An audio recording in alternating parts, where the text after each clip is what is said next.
ये एक ऐसा रोग है जो आपकी पूरी ज़िंदगी बर्बाद कर सकता है।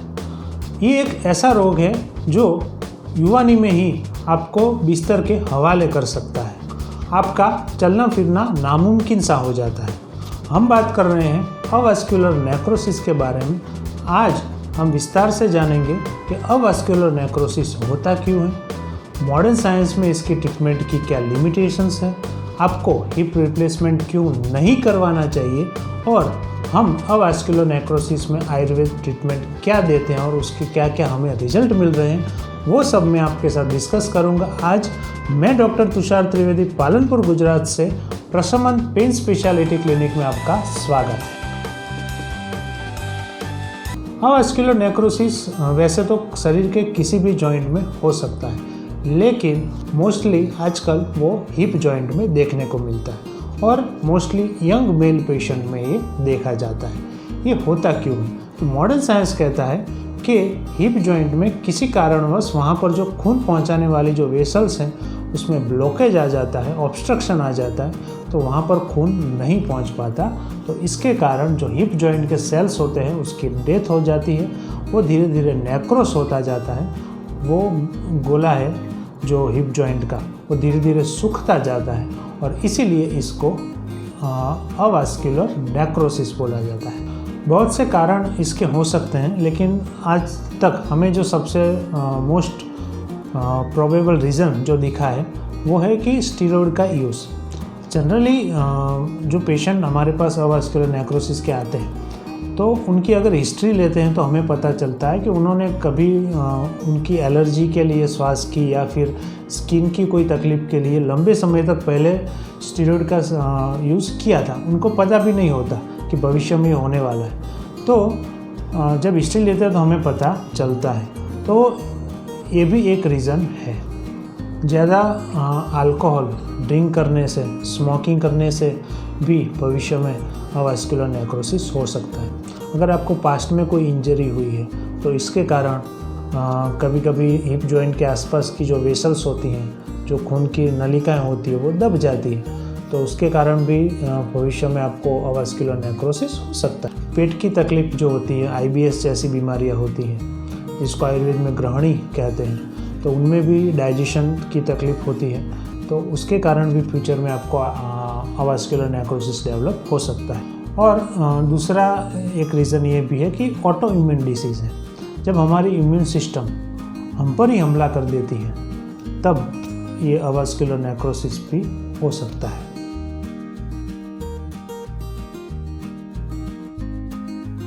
अवास्कुलर नेक्रोसिस के पेशेंट में हमें क्या सिम्टम देखने को मिलते हैं, तो उसके हिसाब से हमने कुछ स्टेजेस उसके डिफ़ाइन किए हैं। 6 स्टेजेस हमने इसके बनाए हैं। वैसे तो इसका जब हम MRI करवाते हैं तो उसमें स्टेज लिखा हुआ आता है कि फर्स्ट स्टेज है, सेकंड है, थर्ड है, फोर्थ स्टेज तक आता है, लेकिन हमने हमारी सहूलियत के हिसाब से उसमें लक्षण के आधार पर 6 स्टेजेस को में डिवाइड किया है। देखते हैं उसको। फर्स्ट स्टेज में पेशेंट को पता भी नहीं चलता कि उसको अवास्कुलर नेक्रोसिस डेवलप हुआ है। वो अंदर से हिप जॉइंट है वो नेक्रोस होता जाता है। पेशेंट को बिल्कुल भी परेशानी भी नहीं होती, पेन भी नहीं होता। जब वो सेकंड स्टेज में आता है तो पेशेंट को कभी कभी हिप जॉइंट के आसपास पेन होता है। जब ज़्यादा मूवमेंट करता है तब, रेस्ट करता है तो वो मिट जाता है, तो उसमें भी वो पेशेंट ज़्यादा ध्यान उसमें रखता नहीं और हमारे पास नहीं आता। पेशेंट आता है हमारे पास थर्ड स्टेज में। थर्ड स्टेज में पेशेंट को जो पेन है वो लगातार कंटिन्यूस बना रहता है। वो रेस्ट करता है तो भी और थोड़ी सी भी मूवमेंट करता है तो भी पेन रहता है, लेकिन थर्ड स्टेज में भी पेशेंट इजीली चल पाता है। फोर्थ स्टेज में पेशेंट को बहुत ही सीवियर पेन होता है, उसको चलने में बहुत ही दिक्कत आती है, पेशेंट लंगड़ा कर चलता है और पेशेंट को जो दर्द है वो हिप जॉइंट से लेकर नी जॉइंट तक पेशेंट को पेन रहता है। फिफ्थ स्टेज में पेशेंट को विथ सपोर्ट चलना पड़ता है, सपोर्ट के बिना वो चल नहीं पाता। और सिक्स स्टेज में पेशेंट सपोर्ट के साथ भी अच्छा नहीं चल पाता, वो बेड रिडन हो जाता है, पथारी में से उठकर थोड़ा सा भी चलने में उसको दिक्कत आती है। ये छठा स्टेज है। पता कैसे चलेगा कि अवास्कुलर नेक्रोसिस है? जनरली लक्षण के आधार पर और पेशेंट की उम्र के हिसाब से, यंग एज में होता है, मेल में होता है, और उसका टिपिकल पेन रहता है तो उसके हिसाब से पता चल जाता है। लेकिन तो भी हम उसका एक्सरे या फिर एमआरआई के द्वारा हम पता लगा सकते हैं। अगर शुरुआत की स्टेज है, पेशेंट शुरुआत में ही आ जाता है, तो एक्सरे में भी वो नेक्रोसिस दिखता नहीं है।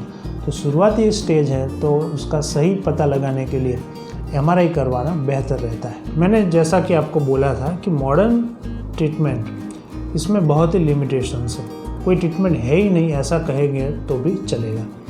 उसमें कोई ओरल थेरापी नहीं है, कैल्शियम वगैरह गोलियां भी वहाँ पर असर नहीं करती हैं, वहाँ पर खून ही नहीं पहुँच पा रहा है। तो अब कितने भी कैल्शियम अगर आप लेंगे तो भी वो वहाँ पर पहुँचने वाला नहीं है, इसलिए इसका भी कोई मतलब नहीं है। फिर डॉक्टर दो तरीके की थेरेपी कहते हैं, एक तो कोर डिकम्प्रेशन और एक स्टेम सेल थेरेपी। लेकिन दोस्तों इसके भी कुछ खास रिजल्ट मिलते नहीं हैं। और लास्ट में डॉक्टर सजेस्ट करते हैं कि टोटल हिप रिप्लेसमेंट, यानी कि आपको अपना हिप जॉइंट बदलवाना पड़ेगा। तो आपको हिप जॉइंट नहीं बदलवाना है, और क्यों नहीं बदलवाना है ये मैं आपको एक सिंपल सा एग्जांपल देता हूँ, समझिए। मान लो कि कोई पेशेंट है तो उसको 35 साल उसकी उम्र है और उसको अवास्कुलर नेक्रोसिस हुआ है। तो अगर वो हिप रिप्लेसमेंट करवाता है, पहले तो हिप रिप्लेसमेंट का जो सक्सेस रेशियो है वो बहुत ही कम है। मान लेते हैं कि उसको हिप रिप्लेसमेंट उसने करवाया और वो सक्सेसफुल हुआ। अगर हिप रिप्लेसमेंट सक्सेसफुल होता है तो उसका जो लाइफ स्पाइन होता है, जो जॉइंट उसमें आर्टिफिशियल डाला है, वो 10 साल, मैक्सिमम 10 साल होता है, उसके आगे वो नहीं चलेगा। तो 35 साल की उम्र में अगर उसने हिप रिप्लेसमेंट करवाया है तो अगर सक्सेसफुल हुआ है तो जब उसकी उम्र 45 साल होगी तब जाकर फिर वो आगे क्या करेगा। उसकी लाइफ स्पाइन वो जॉइंट की तो ख़त्म हो गई, अब उसकी उम्र हो गई 45 साल। फिर डॉक्टर उसमें रिवीजन सर्जरी करते हैं, दूसरा आर्टिफिशियल जॉइंट डालते हैं। लेकिन बात यही आती है कि जब वो रिवीजन सर्जरी होती है तब जो अंदर का जो ढांचा है वो पहले जैसे नहीं रहता, जो पहले जैसा वर्क करता था ऐसा बिल्कुल भी नहीं हो पाता, और इसीलिए फिर दिक्कत स्टार्ट हो जाती है। तो फिर आपके पास कोई ऑप्शन नहीं बचता है, इसीलिए आपको इसमें हिप रिप्लेसमेंट नहीं करवाना चाहिए।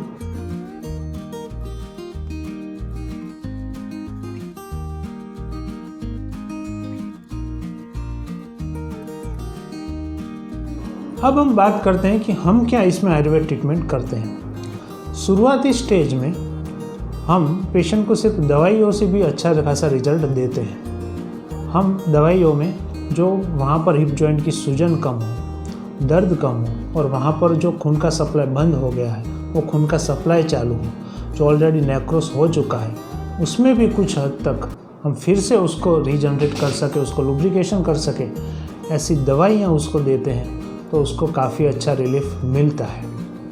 और जिसको बहुत ही आगे बढ़ गया है, एडवांस स्टेज है, पेशेंट को चलने में बहुत ही दिक्कत आ रही है, तो ऐसे पेशेंट को फिर हम यहाँ पर हमारे सेंटर पर, पंचकर्मा सेंटर पर, जो कि यहाँ पर पालनपुर गुजरात में है, वहाँ पर उसको बुलाते हैं। सुबह शाम पंचकर्मा ट्रीटमेंट चलती है, कम से कम 10 से 15 दिन यहाँ पर रुकना होता है। ट्रीटमेंट में हम विरेचन करवाते हैं, बस्ती ट्रीटमेंट करवाते हैं, लेप करते हैं, और साथ में खान पान का परहेज देते हैं। और ये ट्रीटमेंट ख़त्म हो जाने के बाद, ये सारी जो जब ट्रीटमेंट पंचकर्मा ख़त्म हो जाती है, पेशेंट को छुट्टी देते हैं और फिर कम से कम 1.5 से 2 साल तक दवाइयाँ कंटिन्यू रखनी होती है। पेशेंट आराम से ठीक होता है, उसको बिना दर्द के वो आराम से चल पाता है, कोई भी दिक्कत नहीं होती और ऑपरेशन की ज़रूरत भी नहीं पड़ती। तो ये सब मैंने बताया आपको अवास्कुलर नेक्रोसिस के बारे में। आशा रखता हूँ कि आपको समझ में आया होगा, आपको अच्छा लगा होगा। फिर मिलेंगे।